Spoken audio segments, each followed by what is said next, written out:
नमस्कार दोस्तों, स्वागत है आपके एक नई वीडियो में। आज हम भारतीय इतिहास के एक महत्वपूर्ण दौर पर चर्चा करेंगे। अरब और तुर्की आक्रमण देखेंगे। आगे हम इंट्रोडक्शन देख लेते हैं इसका थोड़ा। तो पहला फर्स्ट पॉइंट है इस पर, the rise of Islamic caliphates after the prophet Muhammad. यानी ये आक्रमण जो है पैगंबर मोहम्मद के बाद इस्लामी खलीफाओं के उदय से शुरू हुआ। सेकेंड पॉइंट है the rapid expansion into Persia and the Central Asia. वे राजनीति में Central Asia, motivations political, religious and economics. It means कि ये कहना चाहता है कि ये वे राजनीतिक, धार्मिक और आर्थिक कारणों से प्रेरित होकर जो है फारस और मध्य एशिया में तेज़ी से फैल गए। आगे चलते हैं हम जियोपॉलिटिकल कंटेक्स्ट ऑफ इंडिया देखते हैं। तो फर्स्ट पॉइंट है जिसमें multiple small kingdoms with week central authority. It means कि 7वीं और 8वीं शताब्दी के दौरान जो है भारत कई छोटे राज्यों में बटा हुआ था। सिंध रूल्ड बाय द राजा दाहिर। उस समय जो है राजा दाहिर का शासन था। सिंध जिसका अरब से व्यापारिक संबंध था। नेक्स्ट चलते हैं अर्ली अरब राइट्स, प्रारंभिक अरब छापे। इसमें पॉइंट्स दिए हुए हैं, Reds on the Thatta, Debal, Broach. Next point है naval expedition along western coast motivated by piracy and trade security. Next point है limited success before Mohammad bin Qasim. इसमें कहना चाहता है कि अरबों ने ठाड़े, देबल और भड़ौत जैसे शहरों पर प्रारंभिक छापे मारे और पश्चिमी तट के साथ नौसैनिक अभियानों का उपयोग किया।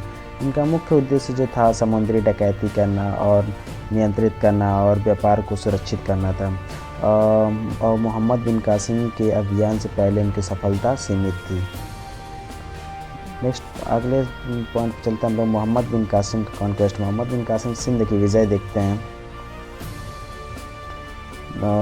इसमें दिया गया पॉइंट से देख लीजिए। Commanded by Umayyad caliphates, siege of Deval and battle river and ब्रह्मणाबाद।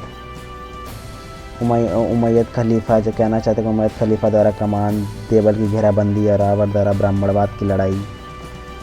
इसमें बताया गया है कि सिंध की निर्णायक विजय जो है सिंध जो है 711 ईस्वी में मोहम्मद बिन कासिम के नेतृत्व में हुई, जो उमैयद खलीफा द्वारा कमान किए गए थे। महत्वपूर्ण घटनाओं में देवल की घेराबंदी और रावण तथा ब्राह्मणवाद की लड़ाई शामिल थी, जिसके परिणाम स्वरूप राजा दाहिर की जो हार हो गई और सिंध का उमैयद साम्राज्य में विलय हो गया। आगे हम देखते हैं administrations under the Qasim. Qasim के जो अधीन प्रशासन था वो कैसा था, इसमें हम बात करेंगे the introduction of new taxation systems. Qasim के प्रशासन की विशेषता नई कराधान प्रणालियों की शुरुआत और प्रशासनिक नीति थी। आगे चलते हैं the protection of local population and religious freedoms. महत्वपूर्ण बात यह है कि इसने स्थानीय आबादी को संरक्षण और धार्मिक स्वतंत्रता का सम्मान भी प्राप्त किया एंड साथ ही व्यापार और कृषि को प्रोत्साहित किया। आगे देखते हैं legacy of Arab rule in Sindh. Sindh में अरब शासन की विरासत, इसके बारे में हम पढ़ेंगे। जो इसमें फर्स्ट पॉइंट दिया गया स्प्रेड ऑफ इस्लाम इन सिंध। सिंध में इस्लाम का प्रसार, Arabia and Persian culture influence, अरबी और फारसी संस्कृति प्रभाव हो गया। इन्हेंसमेंट ऑफ ट्रेड्स रूट्स, व्यापारिक मार्गों का सुधार। Foundation for future Muslim influence in India. Bharat में भविष्य के मुस्लिम प्रभाव की नींव। ये कहना चाहता है कि अरब शासन ने एक अस्थायी विरासत छोड़ी। सिंध में इस्लाम का प्रारंभिक प्रसार, अरबी और फारसी सांस्कृतिक प्रभाव का मिश्रण हो गया और व्यापार मार्गों का संवर्धन हो गया। इस अवधि में भारत में भविष्य के मुस्लिम प्रभाव की नींव भी डाली। आगे हम बात करेंगे राइज ऑफ सेंट्रल एशियन तर्क, मध्य एशियाई तुर्कों का उदय। इसमें हम पढ़ेंगे the decline of Abbasid caliphates, Abbasid खलीफा का पतन हो गया। द नेक्स्ट पॉइंट है इसमें Turkey slaves soldiers Mamluks becomes military elites. Abbasid खलीफा के पतन के बाद एक नई शक्ति उभरी। मध्य एशिया से तुर्क ममलुक कहे जाने वाले तुर्की दास सैनिक सैन्य अभिजात वर्ग बन गए। नेक्स्ट पॉइंट देखेंगे, Ghazni and Gaur regions can power and the launch of invasion into India. Ghazni और गौर जैसे क्षेत्रों ने शक्ति प्राप्त की, जिससे भारत में बड़े आक्रमणों का मंच तैयार हुआ। आगे हम देखते हैं Mahmud of Ghaznavi, motivation and campaign. Mahmud Ghazni के प्रेरणाएँ क्या थी और उसके अभियान क्या थे, इसमें हम बात करेंगे। तो इसमें फर्स्ट पॉइंट है जो motivated by wealth expansion and religion. आगे है targeted rich temples like Somnath. The next invaded Punjab, Sindh and parts of western India. Next point consolidation of power in Ghazni. It means कि कहना चाहता है कि महमूद गजनी जो है धन, विस्तार और धार्मिक उद्देश्यों की इच्छा से प्रेरित था। उसने कई अभियान चलाए जिनमें सोमनाथ जैसे समृद्ध मंदिरों को निशाना बनाना प्रसिद्ध है। उसके आक्रमण में पंजाब हो गया, सिंध और पश्चिमी भारत के कुछ हिस्से शामिल थे, जिसका मुख्य उद्देश्य गजनी में अपनी शक्ति को मजबूत करना था। आगे देखते हैं कि बैटल्स ऑफ गजनवी आक्रमणों की मुख्य लड़ाइयाँ। और इनमें battle of Peshwa. Next point confrontation with the Hindu shahi rulers, capture of Multan and Lahore, use of cavalry and archery tactics. मुख्य सैन्य लड़ाइयों में पेशावर की लड़ाइयों और हिंदू शाही शासकों के साथ कई टकराव शामिल थे। महमूद की सेनाओं ने मुल्तान और लाहौर जैसे महत्वपूर्ण शहरों पर कब्जा कर लिया। उसकी सफलता का श्रेय जो है मुख्य रूप से उसकी घुड़सवार सेना और तीरंदाजी रणनीति के प्रभाव उपयोग हो जाता है। आगे हम बात करेंगे economic and cultural impact of Ghazni invasion, मतलब गजनी आक्रमणों के आर्थिक और सांस्कृतिक प्रभाव क्या पड़े और क्या देखने को मिले। चलते हैं, और इस पर फर्स्ट पॉइंट दिया हुआ है the plunder of temples and wealth transfer of Ghazni. मंदिरों की लूट और धन का गजनी में हस्तांतरण।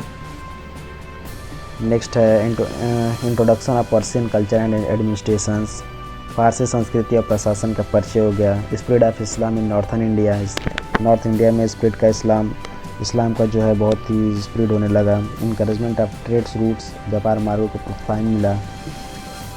इसमें हम बात करना चाहते हैं कि इन आक्रमणों के परिणाम स्वरूप जो है मंदिरों की लूट हुई और भारी धन का गजनी में हस्तांतरण हुआ। सांस्कृतिक रूप से उन्होंने फारसी संस्कृति और प्रशासन का परिचय दिया। उन्होंने उत्तरी भारत में इस्लाम के प्रारंभिक प्रसार को भी जन्म दिया। और जो है आपको बताया था जो ट्रेड रूट जो है उनका इनकरेजमेंट हुआ।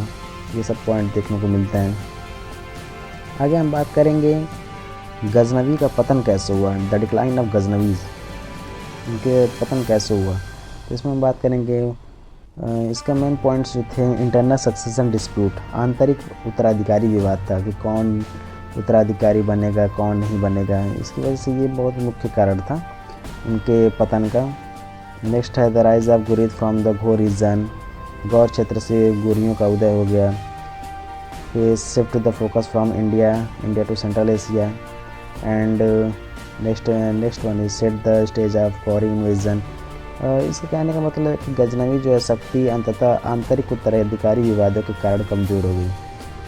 गौर क्षेत्र से गोरियों के उदय ने एक बड़ा खतरा पैदा किया। भारत से मध्य एशिया की ओर उनके ध्यान के हस्तांतरण ने उन्हें और कमज़ोर कर दिया, जिससे अंततः गौरी आक्रमण का मंच तैयार हुआ। नेक्स्ट चलते हैं Mohammad Ghori conquest and strategy. Mohammad Ghori की विजय और रणनीति क्या थी। Turkish ruler from the Ghor of Afghanistan, Ghor Afghanistan से तुर्की शासन। Repeated campaigns into the northern India. The next one is strategic battles to secure Punjab and Delhi. And last one is laid foundation for permanent Muslim rule. It means ये कहना चाहता है कि मोहम्मद गौरी जो गौर अफगानिस्तान का एक तुर्की शासक था ने उत्तरी भारत में बार अभियान चलाए। महमूद के विपरीत उसकी रणनीति पंजाब और दिल्ली जैसे रणनीतिक क्षेत्रों को सुरक्षित करने पर केंद्रित थी, जिसने भारत में अस्थायी मुस्लिम शासन की भी नींव रखी थी। इट मीन्स हम ये कह सकते हैं कि ये द फाउंडेशन, मतलब मुस्लिम रूल के लिए जो इंडिया में था वो फाउंडेशन के एक बेस भी तैयार हो गया। नेक्स्ट हम बात करेंगे बैटल ऑफ तराइन, एक बहुत ही महत्वपूर्ण युद्ध 1191 से लेकर 1192 तराइन की जो लड़ाइयाँ हुई थी। इसमें हम बात करेंगे the first battle of Tarain, Ghori defeated by the Prithviraj Chauhan, and the second battle of Tarain, Ghori victorious, and third point is the captures of Delhi and Ajmer and the use of cavalry and flanking manoeuvres. ये कहना चाहता है कि तराइन की जो लड़ाइयाँ ऐतिहासिक 1191 में तराइन के पहले युद्ध में गौरी को पृथ्वीराज चौहान ने हरा दिया। हालांकि गौरी वापस आया और फिर 1192 में तराइन का जो दूसरा युद्ध हुआ था उसमें उसकी विजय हासिल हो गई। उसमें जो है गौरी की विजय हो गया, पृथ्वीराज चौहान जो हार गए। ये आगे देखना पड़ता है। इसमें जो है घुड़सवार सेना और पार्श्व युद्ध अभ्यास के प्रभावी उपयोग से मिली उसकी जीत के कारण दिल्ली और अजमेर पर कब्जा हो गया। नेक्स्ट टॉपिक हम after the second battle of Tarain, Gauri victory. Tarain के दूसरे युद्ध के बाद गौरी की जीत को हम देखते हैं थोड़ा।